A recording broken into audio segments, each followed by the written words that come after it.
Gotta say, I have missed the speculation. I suppose you can always get your fix from predicting what's going to be at this year's E3, or trying to work out what they're going to call the next Pokemon games, but out of all the little things you can try and nail down, it doesn't get much better than goddamn Smash Bros.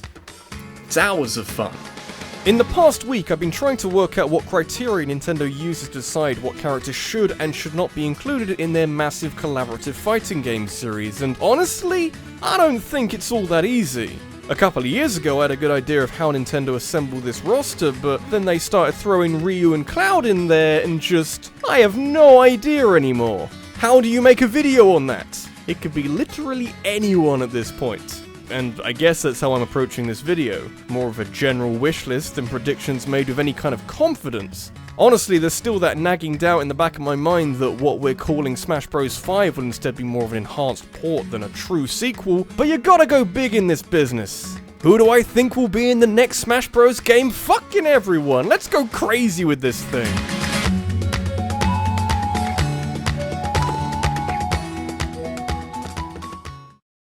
At this stage, if we assume that this date is correct and that Smash 5 is coming out later this year, the Smash Bros. Cycle stands at roughly a new game every 4 or 5 years. That is a long time in gaming, not too far from the lifetime of the average console, and I think it's likely that Smash Bros. Will shuffle its roster around to appeal to fans of more recent releases. So Link is likely to look like his Breath of the Wild self, and Mario may adopt Cappy into his moveset, but I think this may also carry over to the removal, or rather the replacement, of some characters. There's every chance that Nintendo don't do this and instead just pile on the new additions until we reach critical mass and the universe collapses, but characters like Shulk from Xenoblade Chronicles, I could see them missing out. Easiest way to make this work? Replace him with the newer model. And again, we could be playing a game later this year that has the protagonist from Xenoblade Chronicles 1 and 2, but I think it makes a lot of sense for Rex to get in on the action. Now, I didn't play as much of the second game as I would have liked, mostly because I was still working through Persona 5 at the time, and 2 massive JRPGs at the same time will turn your brain to mush, but I am aware of roughly how this game operates. Because of that, I could see Rex being paired up in some way with Pyra, since the two are intrinsically linked by this funky umbilical cord, and I think that would be an interesting feature for Smash Bros. To work with. Probably less like Ice Climbers and more like Rosalina and her Luma, which could be devastating in the right hands. Might even get more people playing Xenoblade Chronicles 2! Like me!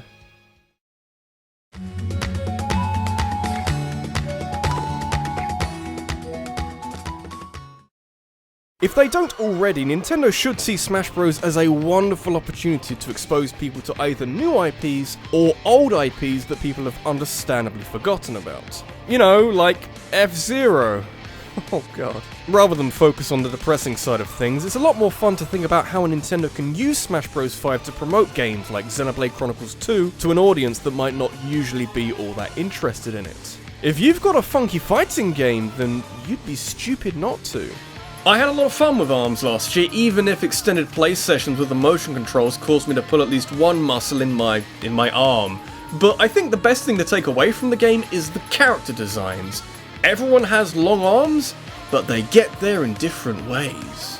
Most of the ARMS roster is crying out to be implemented in more of a standard two-dimensional fighting game, but if Nintendo are to include anyone, then you'd have to think that Springman is at the top of the list. No particular reason really, other than the fact that he's clearly the face of ARMS, and including any other character ahead of him would be a bit weird, but I suppose you could include most of them as costume changes. Not the mummy guy, he's a bit big. Springman's already got a shield and a whole host of different attachments that can be deployed to inflict elemental damage or delayed hits, and shit! He even has a rush attack that functions very nicely as a final smash. You wouldn't have to stretch things too far to get an ARMS representative in Smash Bros. Somehow, and Nintendo would be missing a trick if they didn't. Just ease up on the motion controls, okay?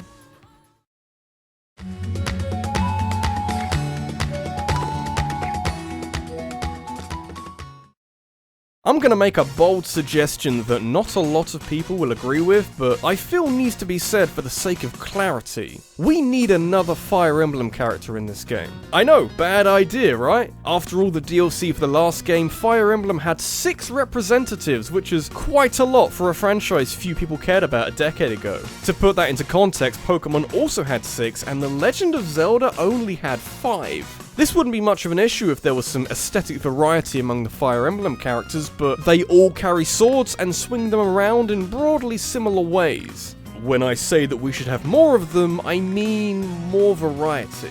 So what do you do? Well, I can see Fire Emblem undergoing a similar reshuffling of characters to be more reflective of current video games. This may take the shape of characters like Royal Corrin not making a return, or the protagonist from the new Switch game making it in, but I think the focus should be shifted somewhat towards Mage characters. They had the right idea with Rodin, but didn't go far enough since he also got a sword. I'm thinking someone like Celica from Echoes, or Tharja from Awakening if you can keep things within the age rating. Just someone who offers up a different playstyle and prefers fighting at range.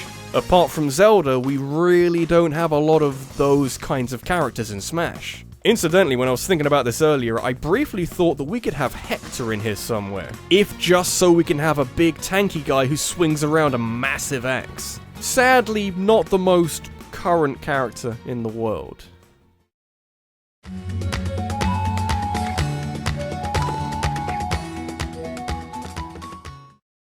Sometimes we forget how ridiculous things got with the last Smash Bros. Game.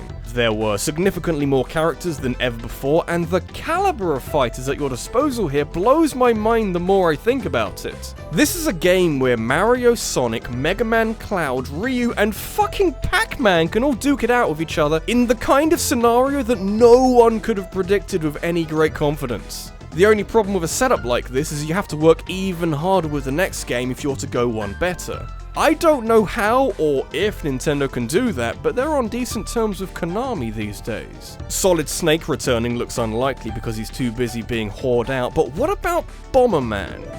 That could work. A character who has had a surprising resurgence in recent times. A lot of people over a certain age will remember the franchise's heyday in the 90s with the 10-man local multiplayer and the effectiveness of going 3D with Bomberman 64, and obviously we've moved past that, but Super Bomberman R, a new game released last year after 7 years of silence, was a Switch launch title. If that doesn't indicate that KONAMI are willing to use Bomberman to help out Nintendo, then I'll be very sad. Would a character that focuses on using explosives cause a bit of havoc in an average round of Smash Bros? It's very possible, but we've tolerated Samus for this long. If this puts Bomberman back in the public eye, I'll be willing to tolerate a lot of things. It kinda harkens back to wanting more variety in Fire Emblem characters. I get the sense that the whole of Smash Bros needs greater variance in weapon types so not everyone is using their fists or a sword. I see a vision of a character using remote bombs, or kicking bombs around, and I don't know, using the gravity bomb as a final smash. Can only be one character.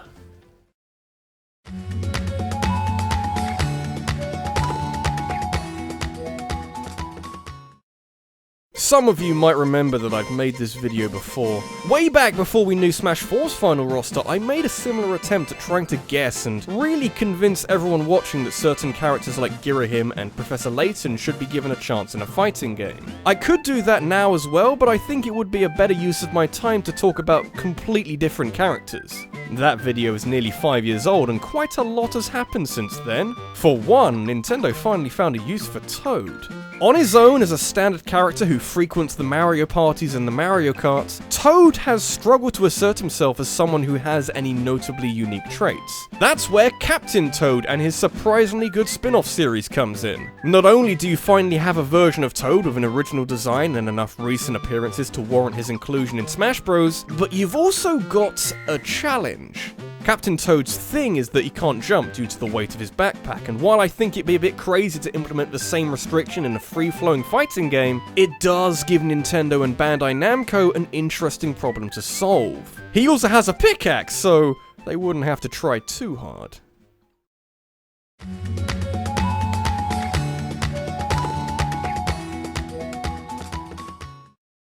I mentioned at the start that the inclusion of certain third-party characters in Smash Bros. 4 has blown the gates wide open for previously unrealistic choices making it into Smash Bros. So I can make a prediction that is dumb and stupid, and I can feel good about it. And I like that a lot. One man's fanciful is another's realistic. Words to live by, and potentially words to hold on to if you're in the camp that is hoping and praying for a particular third-party character to flesh out the roster with a headline act. Who knows what's coming next, but I know what I want. Nothing would set the internet on fire more than Sony's prized mascot, who was originally created to do battle with Mario and Sonic, ending up in Smash Bros.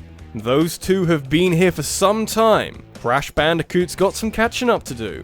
The last Nintendo Direct did more than just let us know that more Smash Bros is on the way, because the other big bit of news is that the remastered Crash Bandicoot trilogy is making its way onto the Switch, which is a remarkable feat. Very few Crash games have ever been released on Nintendo consoles, so I don't think it would be too crazy to suggest that there might be a relationship between Nintendo and the Naughty Dog Sony combo that wasn't there before.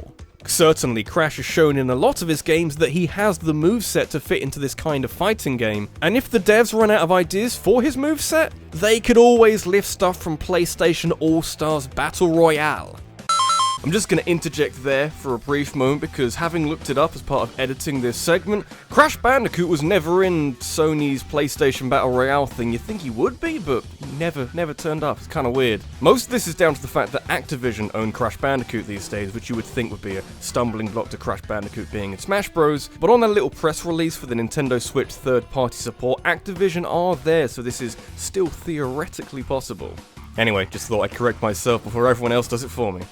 I do like the sound of a character being in both Smash Bros. And Sony Smash Bros. We are unlikely to get Kratos.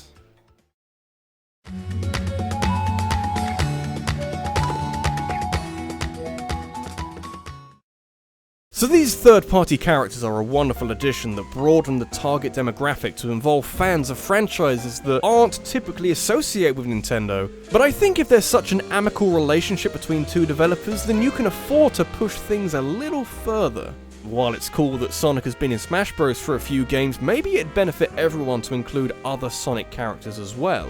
I use that as an example because events that have transpired over the last 5 years or so have allowed a positive relationship to blossom between Nintendo and everyone's favourite group of creative crazies at Platinum Games. Sega didn't want to fund Bayonetta 2, Nintendo did, and now everyone loves each other. Which means that despite Bayonetta herself being a DLC character and the winner of the ballot, her inclusion in Smash 5 makes way too much sense considering all the Bayonetta games that have been and are due to be released on the Switch. So instead, we should focus our attention to other characters in those games who should join the party. And while there's some temptation to include Bayonetta's friend Jean, my fear is she'd be little more than a modified clone, and I think we can do better.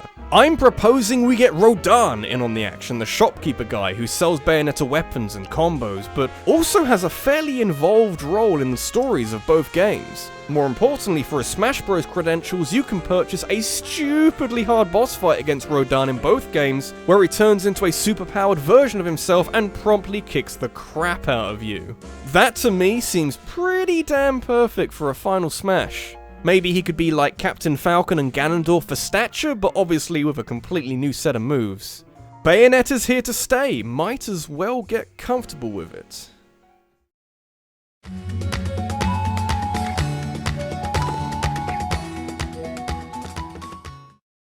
Character movesets don't always have to reference back to something from the game they come from. In certain cases, you can have a Smash Bros character who, in taking more of a direct approach to conflict, can have a selection of moves that allow them to embrace hand-to-hand combat. The Star Fox trio never did a ton of fighting outside of their spaceships, and yet you get to fire blasters and reflect projectiles, and flesh out the offensive capabilities of these characters. When I say that the champions from Legend of Zelda Breath of the Wild should be included as characters, that's a little hard to get your head around because you never saw them do all that much fighting in the game.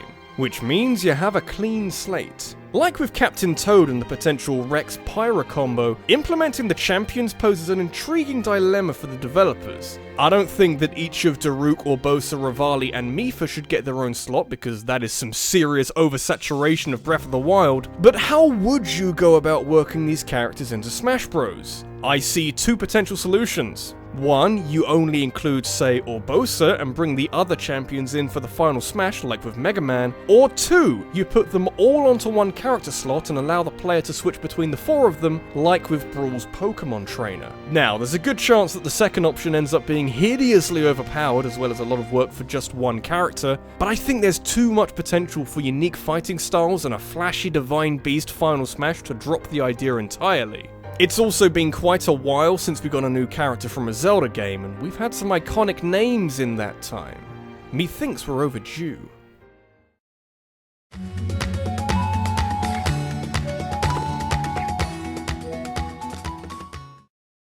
At times it can be very difficult to predict what Nintendo are going to do next, which is why a video like this will never be anything more than a wild stab in the dark.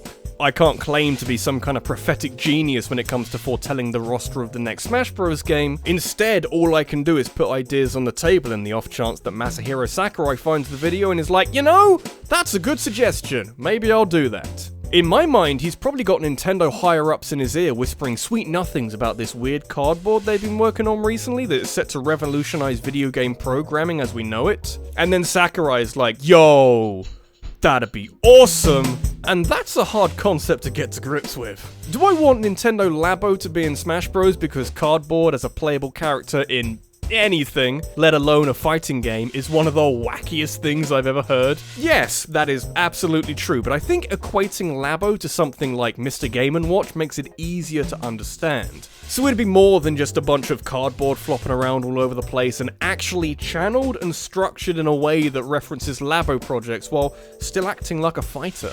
I had a vague idea of what this would be before I saw Javed Sterrett's gif on Twitter, but this is perfect. If we end up with a character half this good, then we are eternally blessed. We can't ask for anything else.